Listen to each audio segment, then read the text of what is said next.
Hi friends, welcome to my channel. Deepa తన సొంత మనవరాలు అని, జోష్న దాసు కూతురు అని గుండె పగిలే నిజాలను తెలుసుకున్న దశరథ అసలు ఇదంతా ఎలా జరగబోతుంది అనేది ఈ వీడియోలో తెలుసుకుందాం. సుమిత్ర ప్రవర్తనకి దీప అయితే చాలా బాధపడుతూ ఉంటుంది. అప్పుడే ఇక దీప అయితే మా అమ్మ ఇలా చేస్తుందని అసలు అనుకోలేదు కార్తీక్ బాబు అని ఏడుస్తుంది.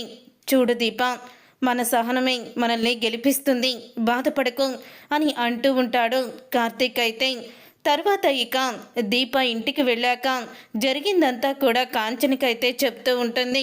అప్పుడే ఇక కాంచన అయితే అసలు సుమిత్ర వదిన ఇదివరకు ఇలా ఉండేది కాదక్క, అదిగో మా పిన్ని ఆ జోష్న కలిసి మా వదినికి లేనిపోని అన్నీ చెప్పి ఇలా తయారు చేశారు, లేకపోతే ప్రేమకి ప్రతిరూపంగా ఉండేది మా వదిన, గుమ్మంలోకి వెళ్తే ఎంతో ప్రేమగా చూసుకునేది అని అంటూ ఉంటే ఇప్పుడు మొండిలా తయారయ్యింది అని అంటూ ఉంటుంది కాంచన.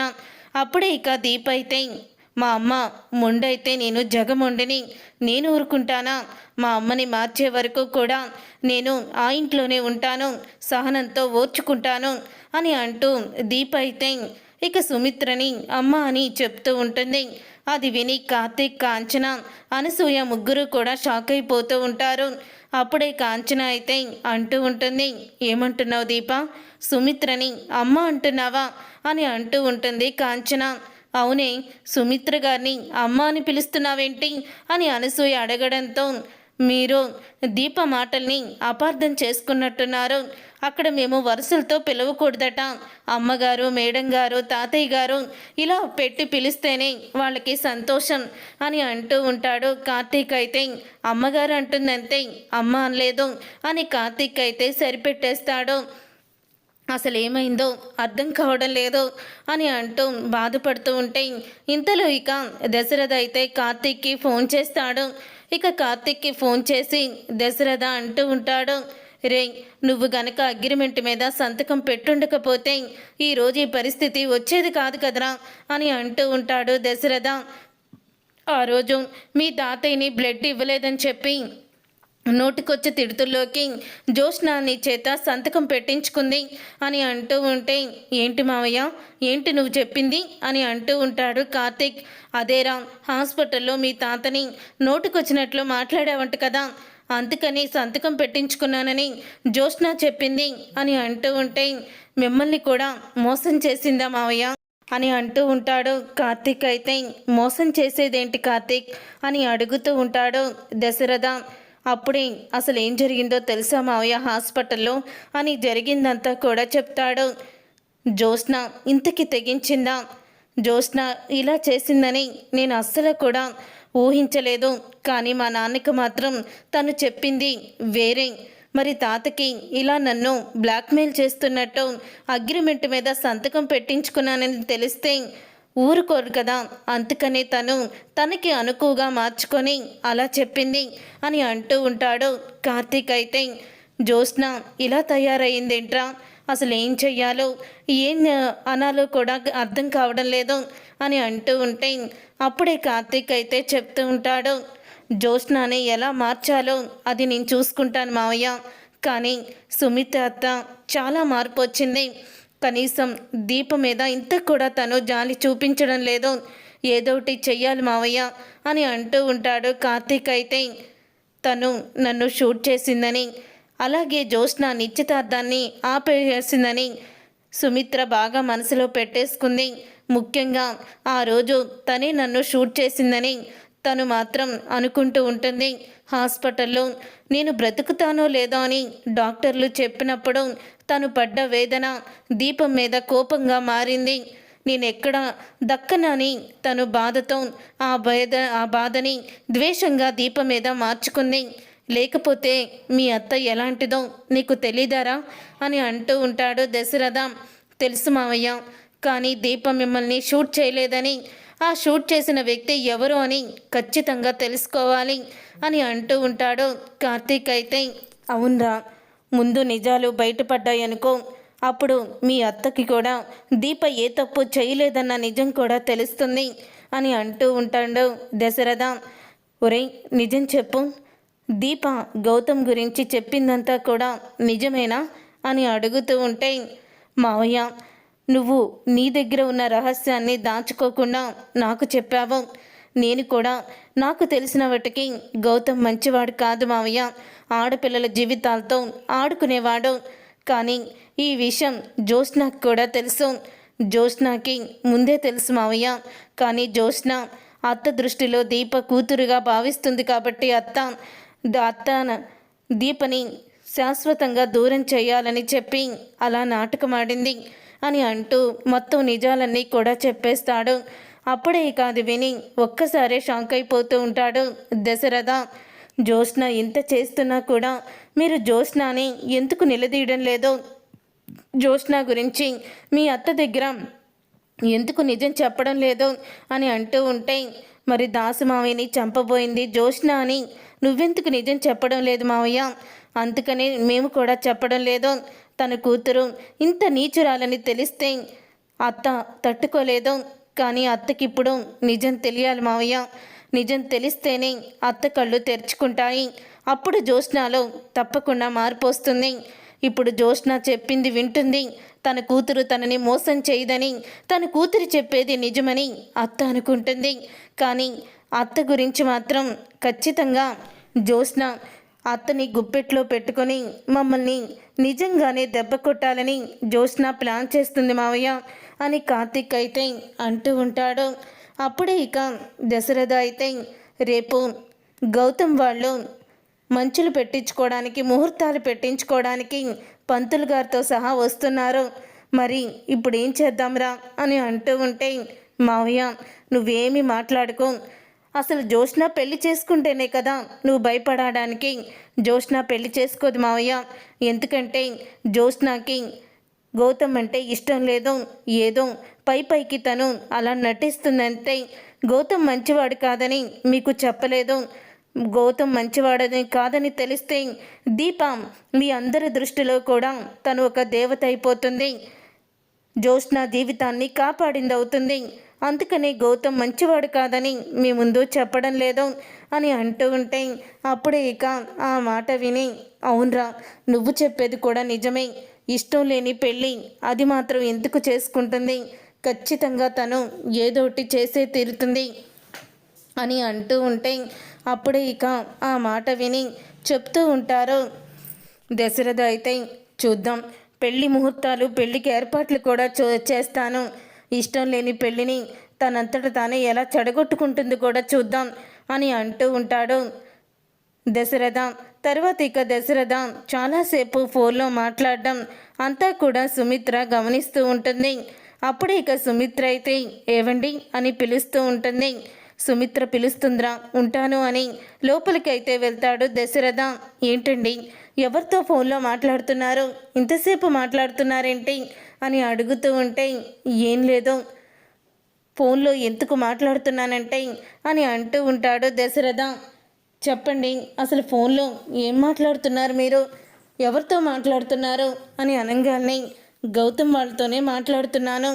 రేపు వాళ్ళు మన ముహూర్తాలు పెట్టుకోవడానికి, జ్యోత్స్నకి గౌతమ్కి పెళ్లి చేయడానికి వాళ్ళు వస్తున్నారు కదా, అందుకని అదే విషయం మాట్లాడుతున్నాను అని అనగానే, నిజంగానే గౌతమ్ అలాగే జ్యోత్స్న పెళ్ళి జరుగుతుందంటారా, వాళ్ళిద్దరూ ఒకటవుతారంటారా అని అనగానే, తప్పకుండా అవుతారు అని చెప్తూ ఉంటాడు దశరథ అయితే. ఇక ఇదంతా ఇలా జరుగుతూ ఉండంగానే ఉదయం అవుతుంది. ఉదయం అవ్వంగానే అప్పుడే ఇక జ్యోత్స్న తొందరగా రెడీ అవ్వమ్మా అని అంటూ ఉంటాడు దశరథ. ఎందుకు డాడీ అని అడుగుతూ ఉంటుంది జ్యోత్స్న అయితే, ఏం లేదమ్మా నువ్వు చేయవలసింది ఏంటంటే అని అంటూ చెప్తూ ఉంటాడు. ఏంటి సుమిత్ర అలా చూస్తున్నావు, నేనేం చెప్పను నువ్వే చెప్పు అని అనగానే, అదేంటమ్మా జ్యోత్స్న ఈరోజు గౌతమ్ వాళ్ళు పెళ్లి ముహూర్తం పెట్టించుకోవడానికి వస్తున్నారని చెప్పాను కదా, వెళ్ళి చక్కగా చీర కట్టుకో అని అంటూ ఉంటుంది సుమిత్ర అయితే. అప్పుడే ఒక్కసారి అది విని షాక్ అయిపోతూ ఉంటుంది జ్యోత్స్న. ఇటు ఈ దీపేమో బావా బావా అని పిలుస్తూ ఉంటే అది చూసి నాకు చాలా కోపం వస్తుంది. మరో పక్కేమో వీళ్ళేమో ఇలా మాట్లాడుతున్నారు అని అనుకుంటూ కోపంతో రగిలిపోతూ ఉంటుంది జ్యోత్స్న. అప్పుడే ఇక పారిజాతం దగ్గరికి వెళ్ళి, ఏం చేస్తున్నావు గ్రాని? అసలు నేను చెప్పింది నువ్వేమీ చేయడం లేదు అని అంటూ ఉంటే, ఏంటే నువ్వు చెప్పింది నేనేం చేయట్లేదు అని అడుగుతూ ఉంటుంది పారిజాతం. ఏం లేదు గ్రాని, ఇప్పుడు గౌతమ్ వాళ్ళు పెళ్లి ముహూర్తాలు పెట్టించుకోవడానికి ఇక్కడికి వస్తున్నారు. ఈ పెళ్లి జరగకూడదని, నా బ్రతుకు నాశనం అయితే నీకు ఇష్టమని అడిగితే ఈ పెళ్లి జరగనివ్వనని చెప్పావు కదా, మరి ఇప్పుడు ఏమీ మాట్లాడడం లేదేంటి అని అంటూ ఉంటుంది జ్యోత్స్న పారిజాతంతో. అప్పుడే ఇక పారిజాతం అయితే, పెళ్లి ముహూర్తాలే కదే, పెళ్లి కాదు కదా, ఎందుకు నువ్వు కంగారు పడుతున్నావు అని అంటూ ఉంటుంది జ్యోత్స్నతో పారిజాతం. అప్పుడే జ్యోత్స్న పెళ్లి ముహూర్తాలు పెట్టిస్తే ఆ గౌతమ్ గాడు నాకు ఇంకా దగ్గర కావాలని చూస్తాడు, నాకు అది ఇష్టం లేదు అని చెప్తూ ఉంటే, నిశ్చితార్థం దాకా తీసుకువచ్చి ఎలాగైతే చెడిపోయిందో నిశ్చితార్థం, అలాగే పెళ్ళి కూడా చెడిపోతుంది, నువ్వేమీ కంగారు పడుకో అని అంటూ ఉంటుంది పారిజాతం. ఇంతలో పారిజాతాన్ని పిలుస్తాడు శివనారాయణ. అప్పుడే గౌతమ్ వాళ్ళైతే తమ పేరెంట్స్ని తీసుకొని వస్తారు. తీసుకువచ్చిన తరువాత అప్పుడే వాళ్ళ పేరెంట్స్ అయితే దీపని చూస్తారు. ఇక దీపని చూసి, ఈ దీపేంట్రా ఇక్కడుంది అని గౌతమ్ని అడుగుతూ ఉంటే, కంగారు పడకమ్మా, ఇప్పుడు వాళ్ళేమీ మనకి వ్యతిరేకం కాదు, దీప నేను ఏ తప్పు చెయ్యలేదని, నేను మంచివాణ్ణని చెప్పి నాకు క్షమాపణ కూడా చెప్పింది అని అంటూ ఉంటే, అప్పుడే ఇక వాళ్ళు అది విని షాక్ అయిపోతూ ఉంటారు.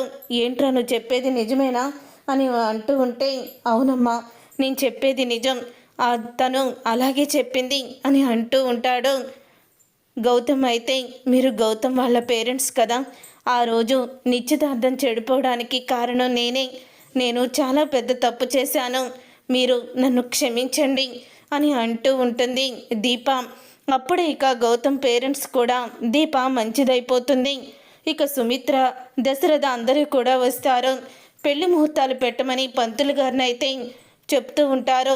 అప్పుడే పంతులు గారు అయితే, చూడండి బాబు, వీళ్ళ పేరు మీద కనీసం 15 రోజుల తర్వాత ఒక మంచి ముహూర్తం ఉంది అని అదే పెట్టమంటారా అని అడుగుతూ ఉంటే, అదే పెట్టండి అని అంటూ ఉంటాడు శివనారాయణ. 15 రోజుల ఎందుకు తాత, అంత దగ్గరలో ఒక 3 నెలల తర్వాత పెట్టండి అని అంటూ ఉంటుంది జ్యోత్స్న.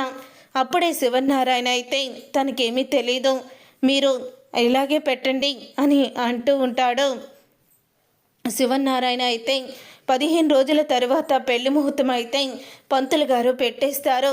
చూడండి, నిశ్చితార్థం వీళ్ళకి కలిసి రాలేదు కాబట్టి ఇప్పుడే తాంబూలాలు మార్చేసుకోండి, సరిపోతుంది, అదే నిశ్చితార్థం అవుతుంది అని అంటూ ఉంటాడు పంతులు గారు. అయితే అప్పుడే ఇక పంతులు గారు అయితే అలా చెప్పడంతో వాళ్ళు వీళ్ళు కూడా తాంబూలాలు అయితే మార్చేసుకుంటారు.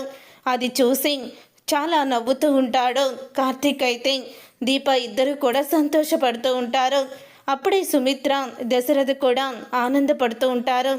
దశరథ అయితే జ్యోత్స్న చూపులతోనే అర్థమైపోతుంది ఈ పెళ్ళి ఇష్టం లేదని. ఇన్ని రోజులు జ్యోత్స్నకి పెళ్ళి ఇష్టమేమో అని అనుకున్నాను, కానీ జ్యోత్స్న పెళ్ళి ఎలా చెడగొడుతుందో ముందు తెలుసుకోవాలి అని అనుకుంటూ ఉంటాడు దశరథ. తరువాత ఇక గౌతమ్ అయితే, ఈ రోజు నుంచి నేను మీ ఇంటి అల్లుడినే కదా అని అంటూ ఉంటాడు గౌతమ్.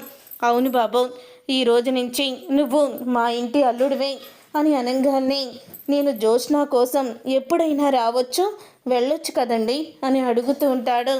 అవును బాబు, మీకు సగం పెళ్ళైపోయినట్టే, జ్యోత్స్న గురించి నువ్వు ఎప్పుడైనా రావచ్చు వెళ్ళొచ్చు అని అంటూ ఉంటే, చూసావా జ్యోత్స్న, ఈ రోజు నుంచి నేను ఒక్క గంట కూడా వదిలి ఉండకూడదని గౌతమ్ అనుకుంటున్నాడు. ఇలాంటి ఉడ్బి దొరకడం నువ్వెప్పుడో పూర్వజన్మలో చేసుకున్న అదృష్టం అని అంటూ ఉంటే, ఆ మాట విని అప్పుడే ఇక జ్యోత్స్న అయితే ఇక తను లోపలికైతే వెళ్ళిపోతుంది. అప్పుడే ఇక గ్రాని, ఇప్పుడు ఏం చేద్దాం గ్రాని, నాకేమీ అర్థం కావడం లేదు అని అంటూ ఉంటుంది జ్యోత్స్న. అయితే ఇంకా 15 రోజులు ఉంది కదే, నువ్వు ఓపిక పట్టు అని అంటూ ఉంటే, ఇంతలో శివనారాయణ, అసలు జ్యోత్స్న ఎందుకో అలా కోపంగా ఉంది, ఎందుకో తెలుసుకోవాలి అని అనుకుంటూ శివనారాయణ అయితే జ్యోత్స్న గది వైపుకి అయితే వెళ్తూ ఉంటాడు. అప్పుడే ఇక జ్యోత్స్న గది వైపుకి వెళ్ళేటప్పుడు దీపని పక్కకి తీసుకువెళ్తాం కార్తీక్ అయితే చూస్తాడు. ఇక కార్తీక్ దీపని పక్కకి తీసుకువెళ్ళడం చూసి వీళ్ళిద్దరు ఏం మాట్లాడుకుంటున్నారో విందాము అని శివనారాయణ వాళ్ళ మాటలు వింటూ ఉంటాడు.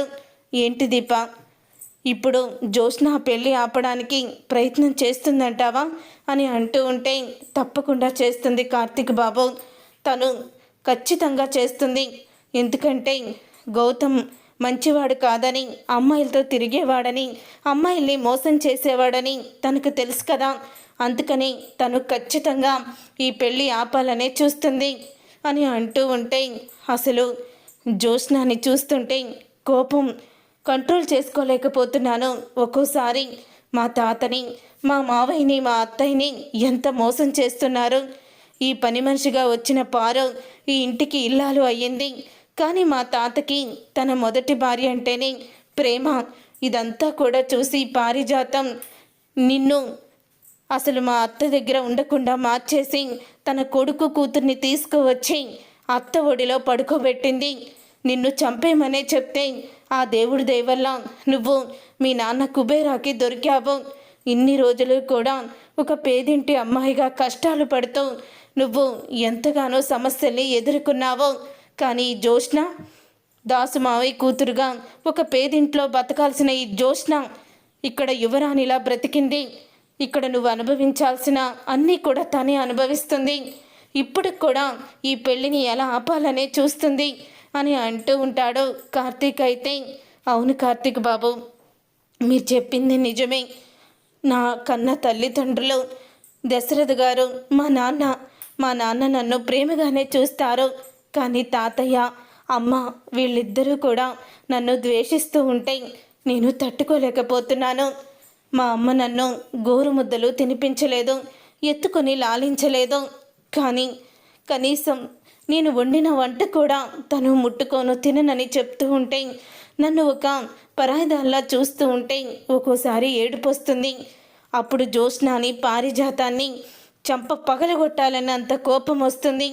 అల్లారు ముద్దుగా తాతయ్య గారాభంలో పెరగాల్సిన నేను ఎక్కడో మట్టి పిసుక్కుంటూ బతికాను.